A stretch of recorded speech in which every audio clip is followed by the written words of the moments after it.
Morning everyone, good morning from the queen of hills Darjeeling. আর আমি তোমাদের বন্ধু অরিজিৎ, তোমাদের আবার ওয়েলকাম করছি আমাদের চ্যানেল রাইড উইথ অরিজিতে।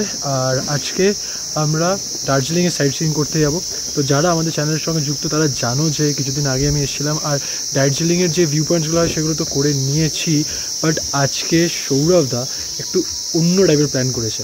তো যে প্ল্যান করেছে তার মুখ থেকে শুনে নাও। সৌরভদা, হ্যাঁ আজকে তুমি একটু আলাদা টাইপের প্ল্যান করেছো, রাইট? হ্যাঁ, অন্যরকম প্ল্যান বলতে দার্জিলিংয়ের যে পয়েন্টগুলো ফেমাস, টাইগার হিল বা পিস প্যাগোডা বা ঘুম মনেস্ট্রি, সবই বাতাসিয়া লুপ, এগুলো সবই দেখানো হয়ে গেছে বা আমাদের প্রত্যেকেরই অনেকবার করে ঘোরা।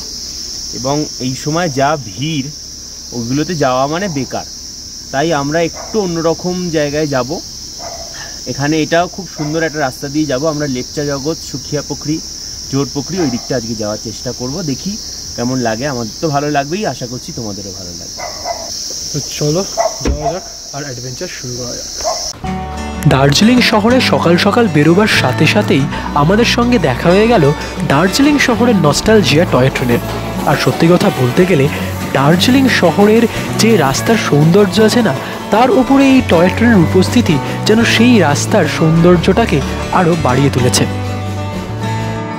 টয় ট্রেনের সঙ্গে একটা সুন্দর সাক্ষাৎকার সারার পর আমাদের মনে পড়ে গেল আজকে আমরা ব্রেকফাস্টটা করতেই ভুলে গেছি। অ্যান্ড তাই জন্য ডিসাইড করলাম যে আজকের বাকি ভিউ পয়েন্টসের আগে সেরে নিতে হবে আমাদের ব্রেকফাস্ট। আর সেই উদ্দেশ্যেই রওনা দিয়ে দিলাম আমরা।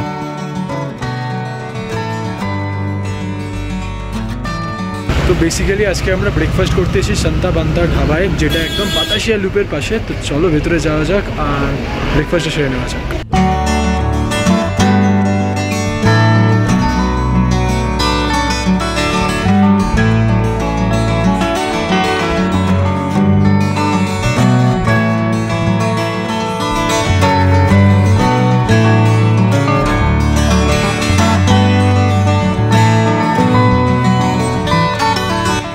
একটা সুন্দর ব্রেকফাস্ট করবার পর আমরা আবার গাড়ি করে রওনা দিয়ে দিলাম আমাদের আজকের দিনের প্রথম ভিউ পয়েন্ট বা বলতে পারো প্রথম গন্তব্যস্থল লেপচা জগতের উদ্দেশ্যে।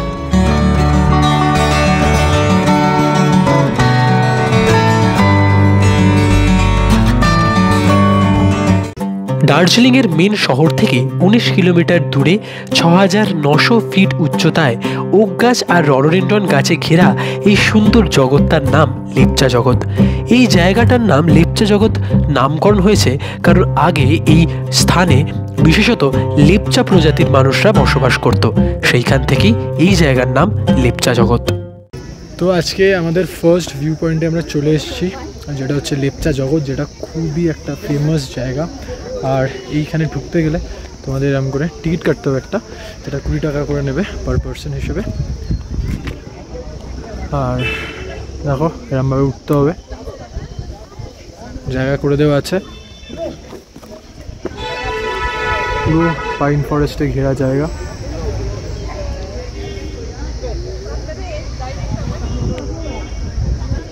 সৌরভদা বলছি, এইটা আর লামাহাটার মধ্যে কোনো ডিফারেন্স আমি বুঝতে পারছি না। তোমার কি মনে হয় ডিফারেন্সটা কি? অবভিয়াসলি অল্টিটিউডের ডিফারেন্স আছে। না, ডিফারেন্স বলতে আস্তে আস্তে সব জায়গাগুলোকে গড়ে তোলার চেষ্টা চলছে একটু অন্যরকমভাবে ফেমাস করার জন্য। আমি কিছু বছর আগেও যখন এখান দিয়ে গিয়েছি, শুধু রাস্তার ধারে এরকম বড় বড় গাছ দেখতে দেখতে চলে গেছি। তখনও এইটা এইভাবে গড়ে ওঠেনি। এখন যতটা মানুষ দাঁড়াচ্ছে বা উঠে উঁচুতে যাওয়ার চেষ্টা করছে, তখন কিন্তু এটা ছিল না। ফলে আস্তে আস্তে গড়ে উঠছে, ভালোই লাগছে। নতুন নতুন অফবিট ভিউ পয়েন্টগুলো হলে দার্জিলিংয়ের যেটা চাপ সেটা কিছুটা কমবে এবং মানুষও এনজয় করবে, ভালোই লাগছে।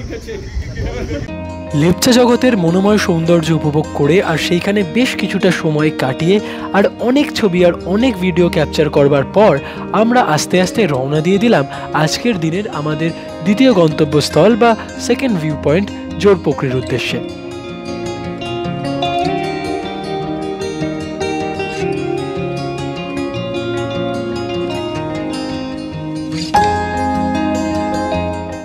তো তো বন্ধু, আজকে আমরা আমাদের দিনের সেকেন্ড ভিউ পয়েন্ট কভার করতে চলে এসেছি। এটা একটু আলাদা টাইপের ভিউ পয়েন্ট আমরা কভার করছি, যেমনটা তোমাদের বললাম, যেগুলো দার্জিলিং থেকে আশেপাশে জায়গায় অবস্থিত, বেশি দূরত্বে নয়। এখন আমরা আছি জোড়া পুকুরিতে।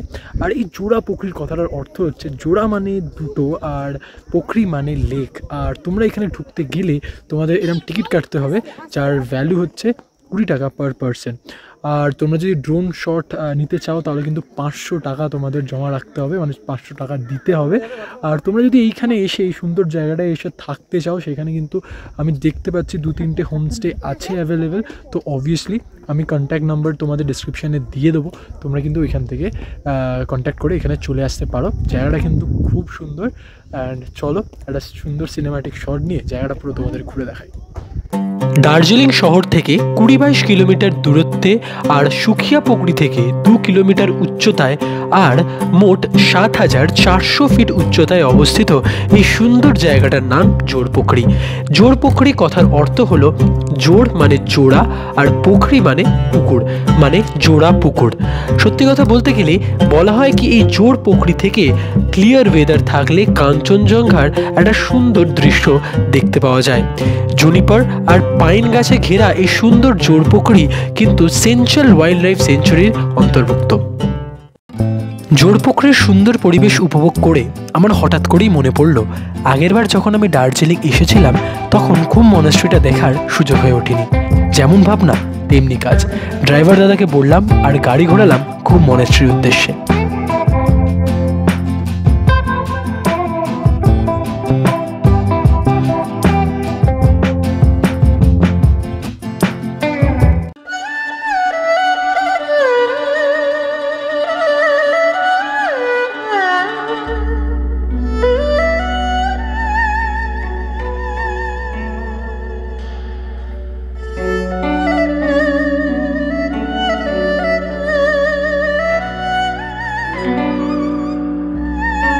এখন আমরা আজকের দিনের থার্ড ভিউ পয়েন্টে এসেছি, যেটা হচ্ছে ঘুম মনেস্ট্রি, যেটা খুবই একটা বিখ্যাত জায়গা দার্জিলিংয়ের। আর আগেরবার যখন এসেছিলাম তখন আমরা লাভা মনেস্ট্রি ভিজিট করেছিলাম, যদি তোমরা দেখে থাকো।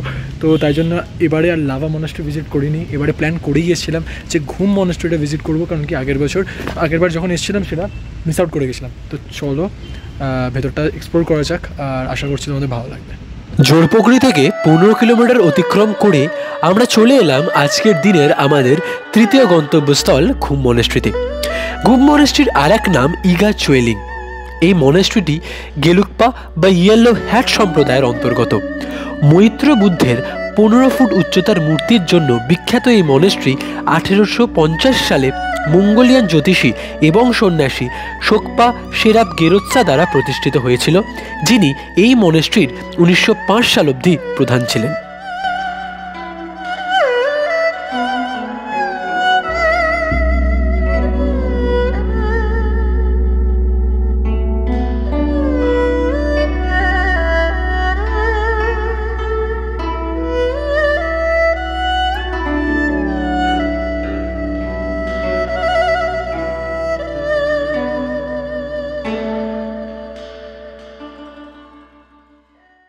A few moments later.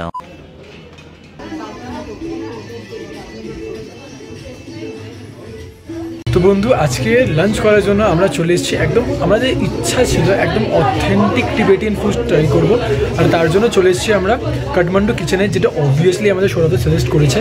তো অলরেডি লাঞ্চ সার্ভ হয়ে গেছে, ঠিক আছে। এবার দেখা যাক যে লাঞ্চে কী দিয়েছে। দেখতেই পাচ্ছ লাঞ্চে কিন্তু আমরা থালি নিয়েছি। থালিটা এটা তোমরা সবেতেই পেয়ে যাবে, মানে ভেজ থালি বেসিক্যালি। দেখো 3 জনকারই এক। আর এটা হচ্ছে চিকেন, যেটা আমি আর আকাশ নিয়েছি, আর সৌরভ দা নিয়েছে মাটন থালি। তো সৌরভ দা, হ্যাঁ, তুমি এই জায়গাটা আমাদের রেকমেন্ড করেছো, তো আমাকে তুমি এটা বলো যে এই জায়গাটা তুমি কোথা থেকে জানতে পেরেছো, অ্যান্ড লোকে এই জায়গাটা কেন আসবে? প্রথমেই বলি, কোথাও বেড়াতে গিয়ে ভাত ডাল পোস্ত খাওয়ার পাবলিক আমি নই, বা কেউ যদি ওইটাই চায় যে আমরা বাড়িতেও যেটা খাই সেটাই বেড়াতে গিয়ে খাবো, তো সেটা আমার মনে হয় খুব ভুল। কারণ বেড়াতে গিয়ে সেখানকার যে খাবার সেগুলো টেস্ট করা, সেটা হচ্ছে খুব বড় ব্যাপার, বা বলতে পারো এক্সপিরিয়েন্স করা। আর আমি যেহেতু নর্থ বেঙ্গল বা দার্জিলিং এই দিকে পোস্টেড ছিলাম, আমাদের অফিসে অনেকেই ছিলেন যারা নেপালি বা তিবেটিয়ান এই বা বিভিন্ন পাহাড়ের। তো তাদের মধ্যে এক দিদি আমাকে এই কাঠমান্ডু কিচেনের কথা রেকমেন্ড করেছিল। তার বাড়ি ঘুমে, এবং এখানকার খাবার আমরাও সবসময় চেয়েছিলাম যে অথেন্টিক টিবেটিয়ান খাবার বা অথেন্টিক পাহাড়ি খাবার যেগুলো পাওয়া যায় সেগুলো খাবো। তো সেই দিদির কথা মতোই আমরা কিন্তু অনেক খুঁজে এখানে চলে এসেছি।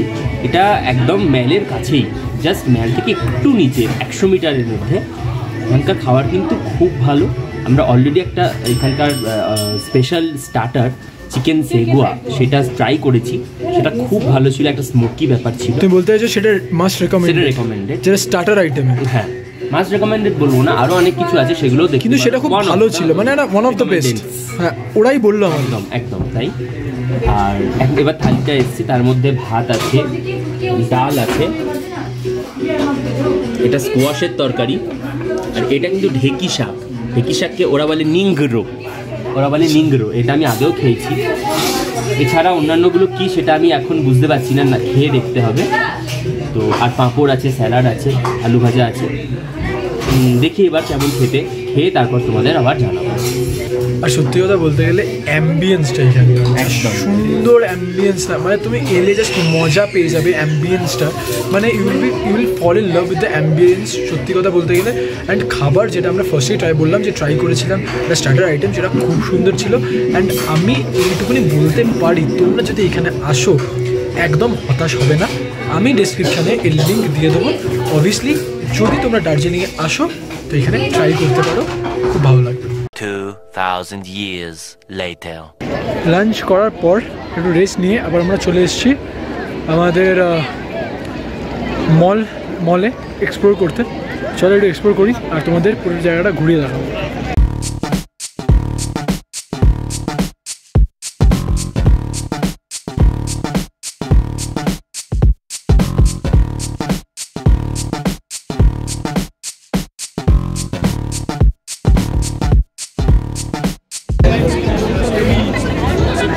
জাস্ট গ্রিনারিজের লাইনটা দেখো। তো আজকে আমাদের দার্জিলিংয়ের লাস্ট দিন, আর আমরা ভেবেছি যে গ্রিনারিজে ডিনার করবো, তার জন্যই লাইন দিয়েছি। দেখতেই পাচ্ছি সামনে কত লাইন। চলো আস্তে আস্তে ভেতরে ঢুকবো আর তোমাদের পুরো জায়গাটা তোমাদের দেখাবো, তার সঙ্গে কী খাচ্ছি সব কিছু শেয়ার করবো।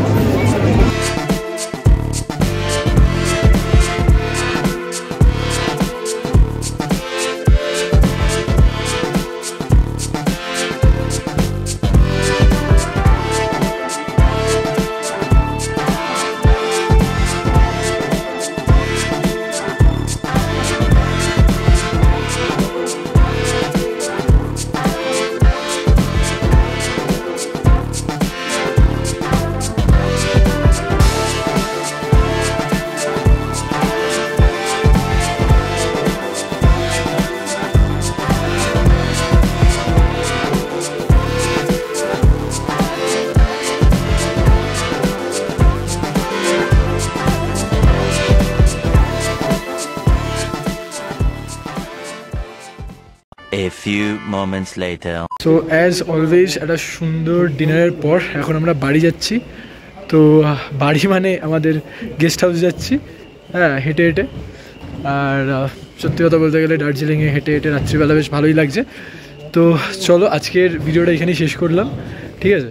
আর পরের এপিসোডে আবার একটা নতুন অ্যাডভেঞ্চার নিয়ে আসবো তোমাদের সঙ্গে। তো সেটা দেখার জন্য আমাদের চ্যানেলের সঙ্গে জুড়ে থাকতে হবে। আর তো চলো ভিডিওটা এখানেই শেষ করলাম। যদি ভালো লেগে থাকে ভিডিওটা লাইক করে দিও, শেয়ার করো, আর আমাদের চ্যানেলটাকে সাবস্ক্রাইব করে আমাদের সাপোর্ট করো। তোমাদের সঙ্গে দেখা হবে নতুন এপিসোডে। Till then stay happy, stay blessed and keep enjoying this beautiful weather of God. আডিওস, amigos.